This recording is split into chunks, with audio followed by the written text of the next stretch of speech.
Let us for a few moments close our eyes, withdraw the mind from all outside activities. Let us turn the mind inward and focus it on the divine light. Let us keep the mind there for some time and experience the joy of peace and blessedness. Shanti, peace, peace, peace be unto all. Om Sthapakaya cha dharmasya sarvadharma swarupine avatar varishtaya Ramakrishna te namah. Asato ma sadgamaya tamaso ma jyotirgamaya mrityorma mritangamaya. Om Shanti Shanti Shanti. Let us offer our salutations to Sri Ramakrishna, the embodiment of all religions. Let us pray to him to lead us from unreal to the real, from the darkness of ignorance to the light of knowledge, from death to immortality. Sri Ramakrishna has given very clear instructions how to live a life of spirituality amidst our daily activities in the world. It does not mean that since we are in the world, we are not fit for spirituality. We shouldn't have that idea at all. Everyone is qualified enough. So Sri Ramakrishna is giving instructions. If we follow them, it should be possible for every one of us to live a life of spirituality. Many times I have told in so many past discourses that it is very necessary that we should develop our character, that is, love for everyone, to be compassionate, to practice doing selfless activities, to cherish love towards all the beings, and we must always adore and be devoted with all our love and attention to the Divine Supreme. So these are the basic foundations for the spirituality. If we are aware of these things and then carry on the life, then life would be a blessing. It will not be a curse. Life becomes a curse when a person indulges too much in the worldly activities, forgetting God and becoming more and more egoistic and selfish, cruel and brutal. If these qualities are being nurtured by a person, that means he is completely in for suffering.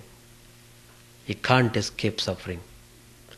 Moreover, he will have to undergo a lot of misery in the life. For him, spirituality is very far away, very, very far away. When a person is well qualified and when his character is well formed, full of love and compassion, God Himself comes to such a person. God loves to see them and He loves to bless them and shower grace on such people. Here is the example of Vidyasagar. Nobody invited Sri Ramakrishna to go and visit Vidyasagar. Vidyasagar did not know about Sri Ramakrishna. But Sri Ramakrishna himself wanted to visit Vidyasagar because he came to know that Vidyasagar was a very fine person, possessing all noble qualities in him. So that's very important. So Sri Ramakrishna was very eager to see such persons. He wanted to shower grace and blessings, and he wanted to show them the right way of spirituality, and he wanted to direct them. He wanted to make their life blessed. So with this object, he visited Vidyasagar, and Vidyasagar, he was a very great scholar, and at the same time he was very simple, without any ego. He was highly devoted to Mother. So Sri Ramakrishna was very much impressed. He could see a person and immediately find out what was his nature, whether he is born of real stuff or whether he is born of tamas or ignorance. He could easily make out because Sri Ramakrishna's mind was so sharp enough and it had become perfect. He could see in and through everyone. Just by seeing, he would know what sort of person he was. So when he came to see Vidyasagar, he saw a young man sitting there. He had come there to seek some financial help for education. Sri Ramakrishna just saw him. Immediately he concluded that that person was full of tamas, a kind of ignorance, whose mind is too much worldly, full of desires of enjoying the world, no idea about God or any such thing. So he made a remark about that young man, and there was another young devotee who had come. Seeing him, Sri Ramakrishna was very happy, and he said, well, he is a man of real stuff. He has got all the qualities for the spiritual life. So like that, Sri Ramakrishna would understand and estimate everyone, whoever comes to him and whomsoever he sees them, he would immediately understand everything about the persons. So about the young devotee, he was very much impressed, and he was telling he was very sound at the core. And if such person is given spiritual instruction, it is very fruitful. It blossoms well. He can achieve the fulfillment in the very life. Then referring to Vidyasagar, Sri Ramakrishna was very highly impressed. He referred to him as the ocean of knowledge,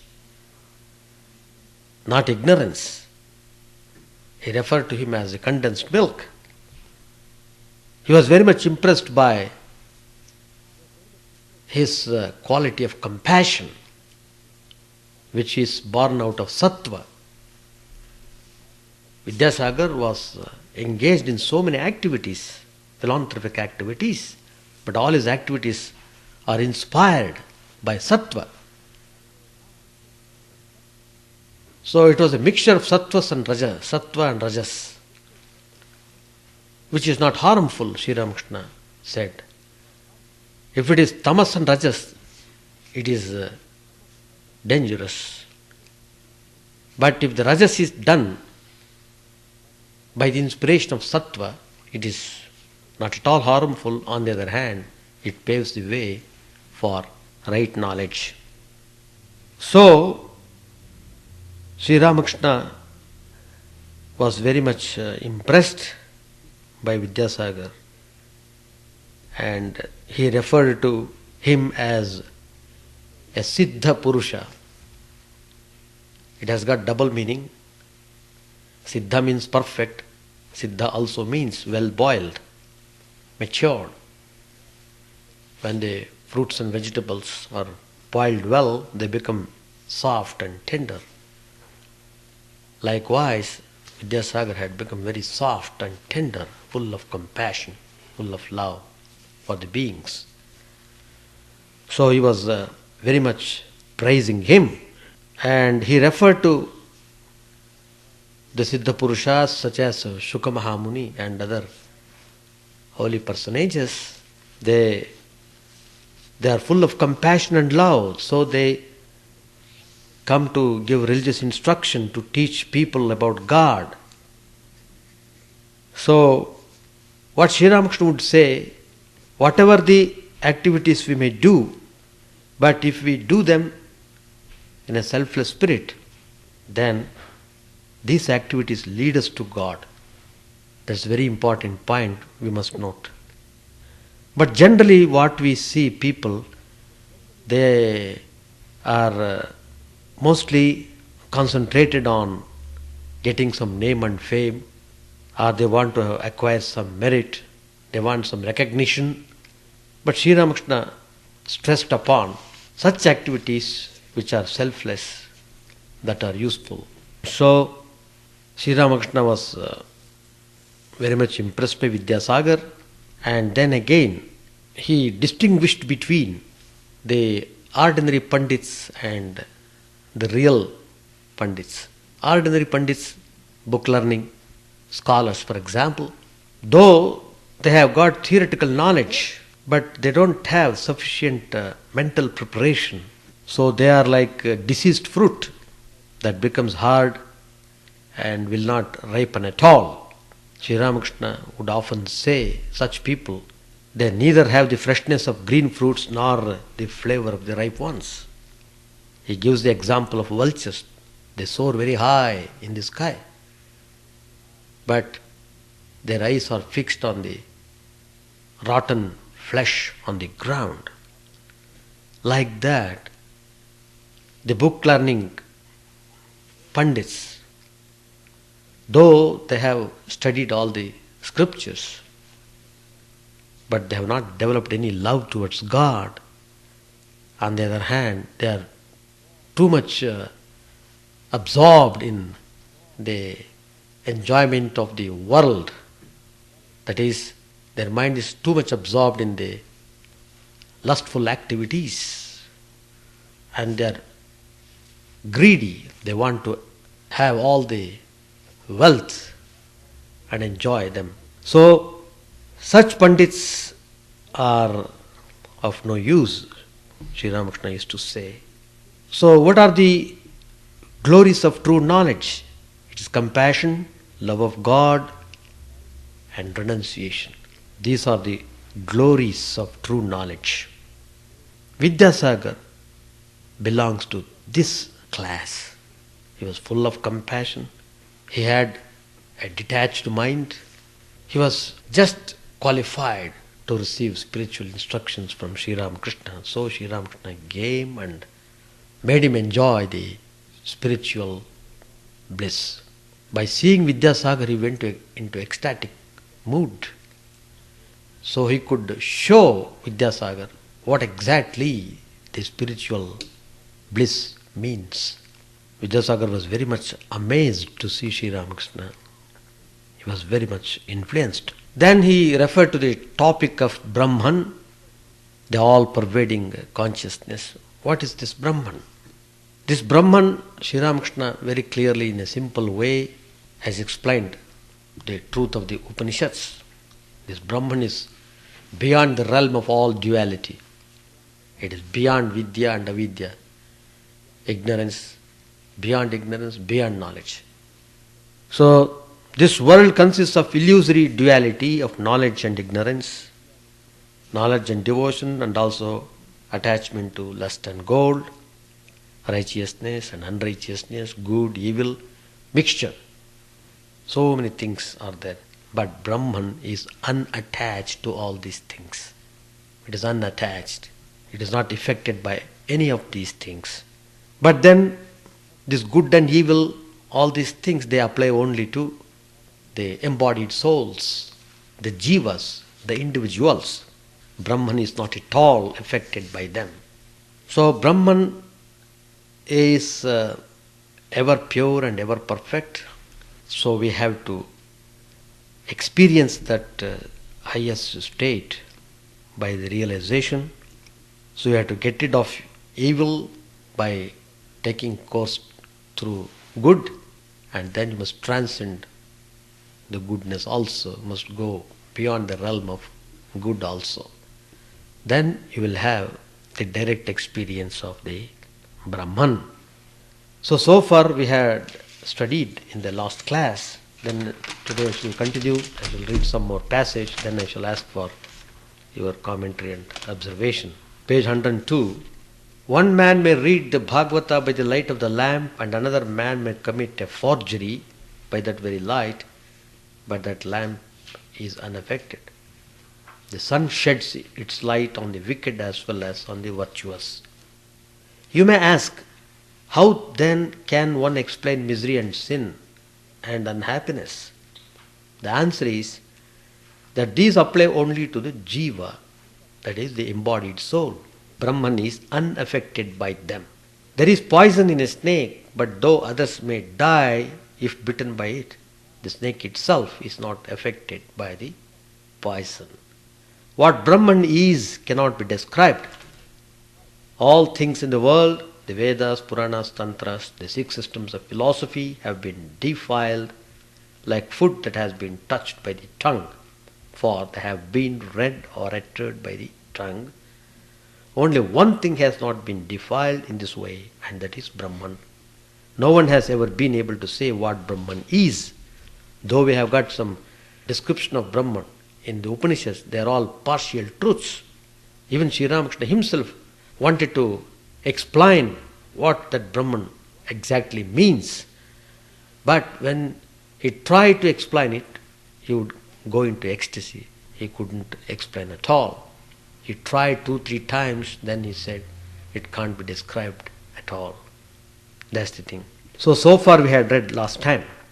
Vidyasagar to his friends, oh, that's a remarkable statement. I have learnt something new today. Master said, a man had 2 sons. The father sent them to a preceptor to learn the knowledge of Brahman. After a few years, they returned from their preceptor's house and bowed low before their father. Wanting to measure the depth of their knowledge of Brahman, he first questioned the older of the 2 boys, my child, you have studied all the scriptures. Now tell me, what is the nature of Brahman? The boy began to explain Brahman by reciting various texts from the Vedas. Satyam Jnanam Anantam Brahma. He began to quote. The father did not say anything. Then he asked the younger son the same question, but the boy remained silent and stood with eyes cast down. No word escaped his lips. The father was pleased and said to him, my child, you have understood a little of Brahman. What it is can't be expressed in words. Men often think they have understood Brahman fully. Once an ant went to a hill of sugar. 1 grain filled its stomach. Taking another grain in its mouth, it started homeward. On its way it thought, next time I shall carry home the whole hill. That is the way shallow minds think. They don't know that Brahman is beyond one's words and thought. However great a man may be, how much can he know of Brahman? Shukadev and sages like him may have been big ants, but even they could carry at the most 8 or 10 grains of sugar, meaning that Brahman is infinite. We have got in the Taittiriya Upanishad, second chapter, Brahmananda Valli, most beautiful passage. There it is described how one experiences the ananda, the joy. Finally, it leads to the infinite bliss. So that is the final one, the bliss which is infinite, immeasurable. That's the thing. As for what has been said in the Vedas and the Puranas, do you know what it is like? Suppose a man has seen the ocean and somebody asks him, well, what's the ocean like? The first man opens his mouth as wide as he can and says, what a sight! What tremendous waves and sounds! The description of Brahman in the sacred books is like that. It is said in the Vedas that Brahman is of the nature of bliss. It is Chidananda. Shuka and other sages stood on the shore of this ocean of Brahman and saw and touched the water according to one school of thought. They never plunged into it. Those who do can't come back to the world again. In Samadhi, one attains the knowledge of Brahman. One realizes Brahman. In that state, reasoning stops altogether. Yato vacho nivartante. Famous Upanishad statement. And man becomes mute. He has no power to describe the nature of Brahman. It is beyond speech. It is beyond everything. Once a salt dole went to measure the depth of the ocean. It wanted to tell others how deep the water was. But this it could never do, for no sooner did it get into the water than it melted. Now, who was there to report the ocean's depth? It is just like that. Those who experience the highest knowledge of Brahman, mind gets dissolved. There is no individuality there. You become the whole. You know what you are. That's the final truth. A devotee asked a question. Suppose a man has obtained the knowledge of Brahman in Samadhi. Doesn't he speak any more? Master said, Shankaracharya, one of the greatest philosophers of India, retained the ego of knowledge in order to teach others. After the vision of Brahman, a man becomes silent. He reasons about it as long as he has not realized it. If you heat butter in, but after the cake is cooked, all sound stops. Just so, a man established in Samadhi comes down to the relative plane of consciousness in order to teach others, and then he talks about God. But ordinarily, the aspirants who reach that higher state, they don't come back at all. Their body drops away after 21 days of attaining the Samadhi. It's called Nirvikalpa Samadhi. Once a person reaches that state, he no more likes to come back again. Why does he desire to come back? He has no desires at all. There should be some desire to come back. His mind is completely devoid of desires. His mind is freed from all desires. He doesn't want anything. Finished. So he practices renunciation to that maximum level. So he can't come back. But in the case of some people, they are prompted by the desire of helping the people, to teach them, to give instruction, to rise them up. to give them the taste of the divine bliss. Such people only could come back. Of course, with the refined mind, they come back. In Raja Yoga also, it is clearly mentioned by Patanjali Maharshi. If a person wants to come back, if he wants to do something, he can come, but then the mind which was dissolved, when he comes back, that original mind which got dissolved, it doesn't come again. He comes with a new mind, with a refined mind. That's what it is said in the Raja Yoga. The bee buzzes as long as it is not sitting on a flower. It becomes silent when it begins to sip the honey. But sometimes, intoxicated with the honey, it buzzes again. An empty pitcher makes a gurgling sound when it is dipped in water. When it fills up, it becomes silent. But if the water is poured from it into another pitcher, then you will hear the sound again. The rishis of old attained the knowledge of Brahman. One cannot have this so long as there is the slightest trace of worldliness. How hard the rishis labored. Early in the morning they would go away from the hermitage and would spend the whole day in solitude meditating on Brahman. At night they would return to the hermitage and eat a little fruit or roots.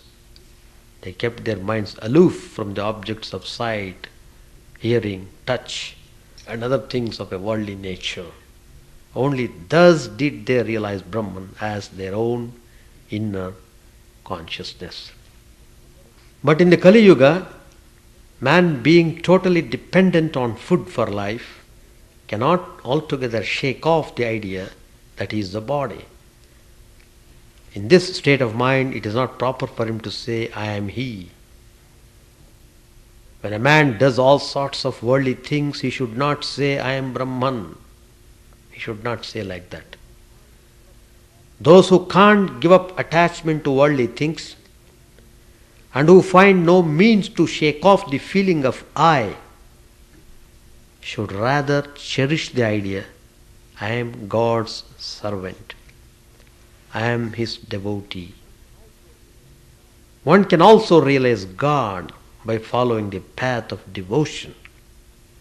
The Jnani gives up his identification with worldly things, discriminating, not this, neti, neti. Na iti, it means na iti, not this, not this. Only then can he realize Brahman.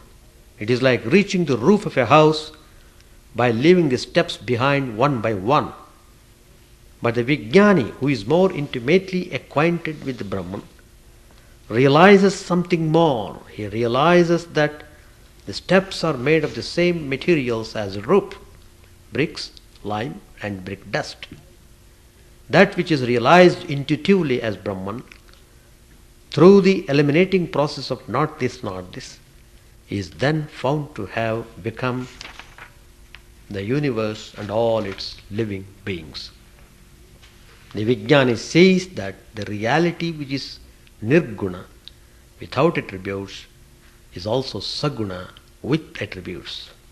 A man cannot live on the roof a long time. He comes down again. Those who realize Brahman in Samadhi come down also and find that it is Brahman that has become the universe and its living beings. In the musical scale, there are the notes sa, re, ga, ma, pa, da, ni. But one cannot keep one's voice on ni a long time. The ego does not vanish altogether. The man coming down from Samadhi perceives that it is Brahman that has become the ego, the universe, and all living beings. This is known as Vijnana. The path of knowledge leads to truth, as does the path that combines knowledge and love. The path of love too leads to this goal. The way of love is as true as the way of knowledge. All paths ultimately lead to the same truth. But as long as God keeps the feeling of ego in us, it is easier to follow the path of love. Let us stop here. We can concentrate on these ideas and come prepared for the next class with your commentaries. Now you can speak whatever you want to share or ask any questions if you want to ask. Now I did not say we have to avoid suffering. No. Now the point is, the person who is very much involved in the worldly activities, he suffers. He undergoes a lot of pain. But a spiritual person, he also is engaged in activities. He may also suffer, but his suffering is not like the worldly man who is suffering. The spiritual man, even in suffering, he finds peace and joy. He is not shaken by the suffering, whatever the suffering that might come in the course of his life. And each suffering he considers as an instrument to make him more strong. His mind becomes more strong. So he takes it in that spirit. But those who do not tend towards God, who are so much egoistic and who are too much absorbed in their worldly pursuits, they cannot tolerate any suffering. If the suffering comes, they are collapsed. They are completely collapsed. That's the thing. That's what I mean to say. It's not the avoiding, nothing to avoid here. But everything is in our own hands. What is after all this suffering, etc.? It's all relative term. It looks like suffering. But if you look at it from another angle, it awakens you to a certain truth. So if you have that kind of attitude, then everything is a blessing to you, like that. But an ignorant man doesn't think that way. That's the point. For example, suppose we play with the fire. By chance, if we touch the fire, immediately we get burned. So then we are cautious. Thereafter we would be very careful in handling the fire. That is the wise man's attitude. But the ignorant man, suppose he is not very careful about it, again and again he gets his hand burnt. Another thing is, so many people we are seeing people in how many ways they are undergoing all sorts of miseries in the world because of their entanglement in so many ways. Seeing that way, can't we learn? Why should that every man should undergo the same way as the other man did? Why can't you understand by seeing, look, every fellow is undergoing the intense suffering, pain, all sorts of things, dejected, depressed, collapsed. What is it due to? Because he is too much involvement in the world and forgetting about God and not giving attention to his spiritual dimension. So he is suffering like that.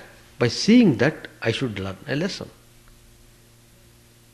That's the point. So Sri Ramakrishna here is pointing out, his main stress is you love God and then everything will become all right.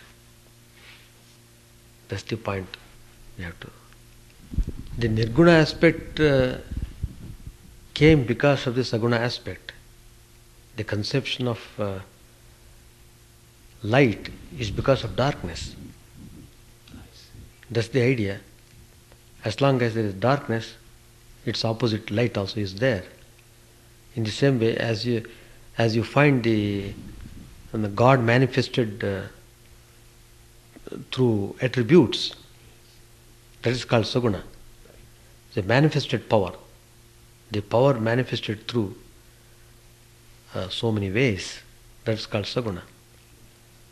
And sometimes in an unmanifested state also, the same spiritual power may try to carry on its function. What is the meaning of Brahman here means the Brahman, if you concentrate upon the Brahman attitude, it is not doing any activity in this sense. It is neither doing nor not doing, like that. It is substratum, it is all pervading, it is always there. So that's why the Upanishad says, the world looked upon as the world is not real, but the world looked upon as Brahman is real. What is there in this world? Nothing but Brahman itself. The whole thing is Brahman itself. But we have to realize the truth, though we have heard of it, we have to experience it. But it depends upon the attitude of temperament of a person. Some temperaments, for example, Master himself has said, I like God without form. I like the formless aspect. Because form means there is tendency to get into conflict. So many forms are there. This time my mind wants to concentrate on Ganesha. After some days, if I see a beautiful form of Rama picture, immediately my mind wants to adore Rama. Then after some time, I will see Krishna. Immediately my mind wants to worship Krishna. Like that, there are so many forms are there. No doubt, all the divine forms are same, no doubt. But to achieve the goal, you have to concentrate your attention upon one particular aspect and deity. You realize it, afterwards you will know everything. The same deity will make you understand the whole truth. So, it depends upon what approach we want to do. But the easy way is the path of devotion, as Sri Ramakrishna says. Now, many to the one, there, it shows the mind was rising very high up. It is transcending all the forms, different forms. It goes to formless region. And the truth is that which is beyond both form and formlessness. That is the exact truth. So, the mind was soaring high to that level. That's the point there. But even those who worship Saguna Brahman, if they want, you see, every time, this point has been said many times, that whatever the aspirant wants, that is granted. Suppose the aspirant wants, oh Lord, I want to be your servant, I want to enjoy your company. He doesn't want to merge himself in Satchidananda. He is prepared to undergo any suffering for the sake of the Divine Lord, because he wants to taste that love. So, he prays to the Lord, oh Lord, let me be born on this earth to teach your glories to the people. He likes to show them. So, in one way it is interpreted as that's a higher state. He is prepared to suffer because he wants to share that divine joy with other people, like that. So some people, they want to retain their individual self. But the danger is, you can't predict what will happen. You see, as long as you retain your self, individuality means your mind will be there always with you. It's alright, for the time being your mind may be perfect, true. But who knows, at some point of time, suppose if there is some kind of impurities creeps into it, immediately the soul will suffer again. That is how we find, that story in Jaya Vijaya's, who were guarding Vaikuntha Loka, when the rishis, Sanat Kumara, Sananda, all these rishis, they wanted to see Narayan, they came. They wanted to discuss some point about about something in the creation. They wanted to see him. But these guards, they were not allowing. They put an obstruction. No, you can't go. He's taking rest. Like that they stopped. They should not do that. The reason is, Vaikuntha is a place, it is full of sattva. This here they are stopping means it's a rajas quality. And somehow they became angry, and they even, it is said, they even pushed them. What they ought to have done, the guards, they should have gone inside and asked him whether they could allow, these rishis have come to see whether they could allow, like that, without ascertaining from the Lord. They simply passed their own judgment. That's the thing. So though they are living in that Vaikuntha Loka, enjoying all the happiness and wonderful joy, yet something they themselves can't explain why it happened. For that, because of that small mistake they did, how big episodes happened.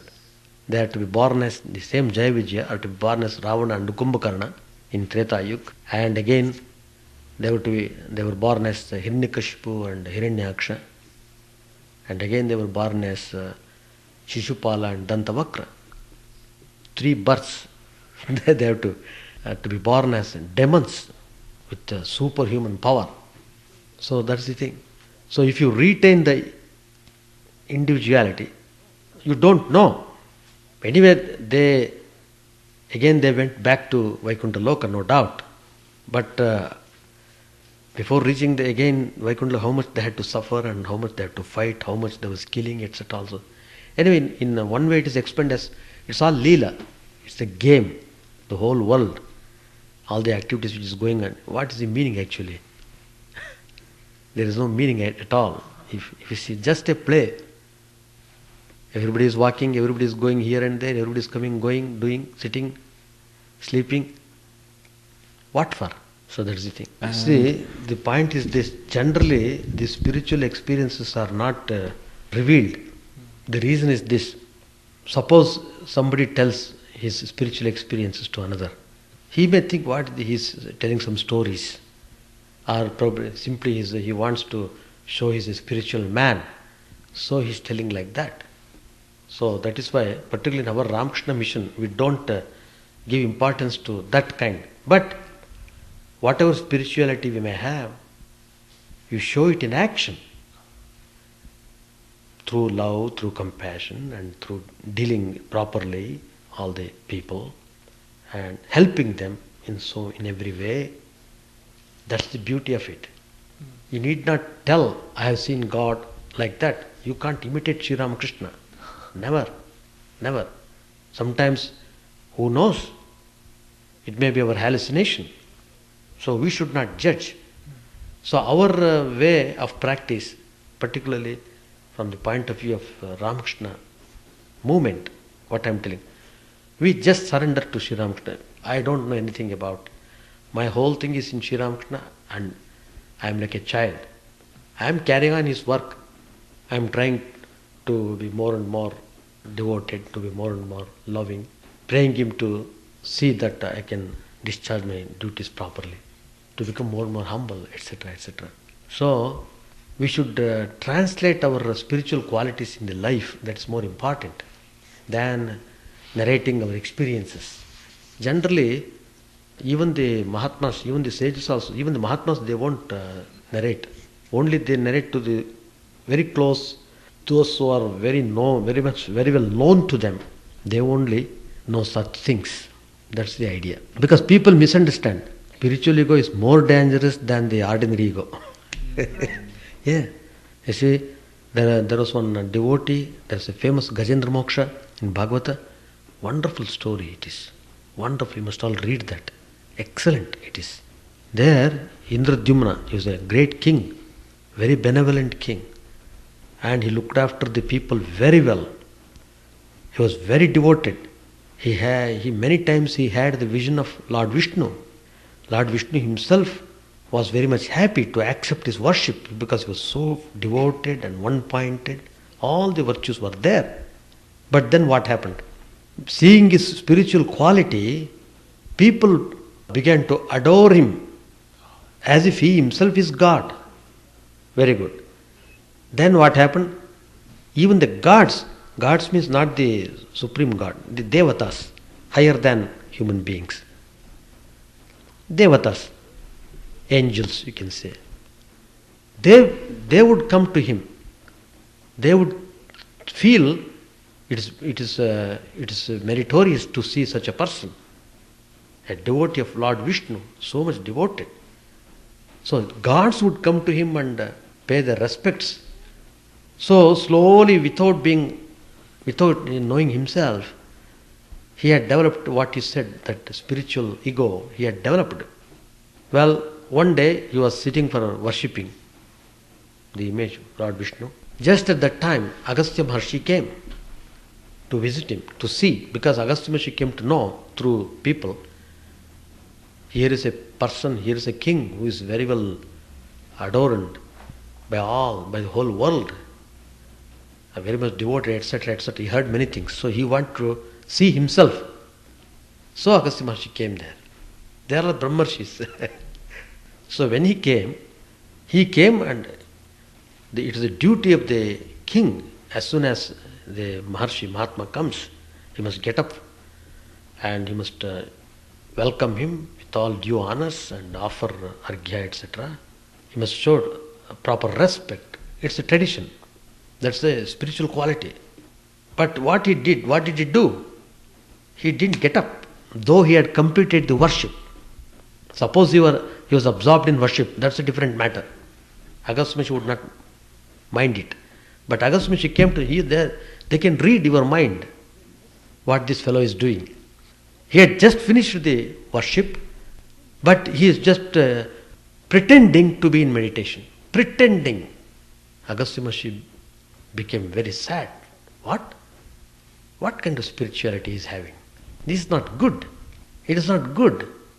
And he wants to show he is doing meditation, and though he has finished it, though it is the duty of the king to receive him, the guest has come, but he is pretending to be he is not in meditation, he is pretending to be in meditation. So, because he had that ego, everybody is adoring me, let Agastya Maharshi wait for some time. Let me go in my own time. That was his attitude. So Agastya Maharshi said, all right, because of this tendency, it's not good. It's not good for your spiritual life. So he said, you will have to be born as elephant, Gajendra, male elephant. You have to be born again. So that person had to take again another birth as an elephant. And there is a story afterwards, it goes, how crocodile catches the leg. But then, because he did so much meritorious works, he had done a lot of worship, no doubt. Nobody can deny that. Do all those things go in vain? So we shall conclude. Now it's already time. Chant the name of the Lord and His glory unceasingly, that the mirror of the heart may be wiped clean and quenched that mighty forest fire, worldly lust, raging furiously within. O name, stream down in moonlight on the lotus heart, opening its cup to knowledge of thyself. O self, drowned deep in the waves of his bliss, tasting his nectar at every step, bathing in his name, that bath for weary souls. Various are thy names, O Lord, in each and every name thy power resides. No times are set, no rites are needful for chanting of thy name. So vast is thy mercy, how huge then is my wretchedness, who find in this empty life and heart no devotion to thy name. O my mind, be humbler than a blade of grass, be patient and forbearing like a tree, take no honor to thyself, give honor to all, chant unceasingly the name of the Lord. O Lord and soul of the universe, mine is no prayer for wealth or retinue, the playthings of lust and the toys of fame. As many times as I may be reborn, grant me, O Lord, a steadfast love for thee. A drowning man in this world's fearful ocean, he is thy servant, O sweet one. In thy mercy, consider him as dust beneath thy feet. Ah, how I long for the day when an instant's separation from thee, O Lord, will be as 1,000 years, when my heart burns away with its desire, and the world without thee is a heartless void. Prostrate at thy feet let me be, in unwavering devotion, neither imploring the embrace of thine arms, nor bewailing the withdrawal of thy presence, though it tears my soul asunder. O thou who stealest the hearts of thy devotees, do with me what thou wilt, for thou art my heart's beloved, thou and thou alone. O Lord, lead us from the unreal to the real, lead us from the darkness to light, and lead us from death to immortality. May all be free from dangers, may all realize what is good, may all be actuated by noble thoughts, may all rejoice everywhere, may all be happy, may all be free from disease, may all realize what is good, may none be subject to misery. May the wicked become virtuous, may the virtuous attain tranquility, may the tranquil be free from bonds, may the freed make others free. May good betide all people, may the sovereign righteously rule the earth, may all beings ever attain what is good, may the worlds be prosperous and happy, may the clouds pour rain in time, may the earth be blessed with crops, may all countries be freed from calamity, may holy men live without fear, may the Lord, the destroyer of sins, the presiding deity of all sacred works be satisfied. For he being pleased, the whole universe becomes pleased. He being satisfied, the whole universe feels satisfied.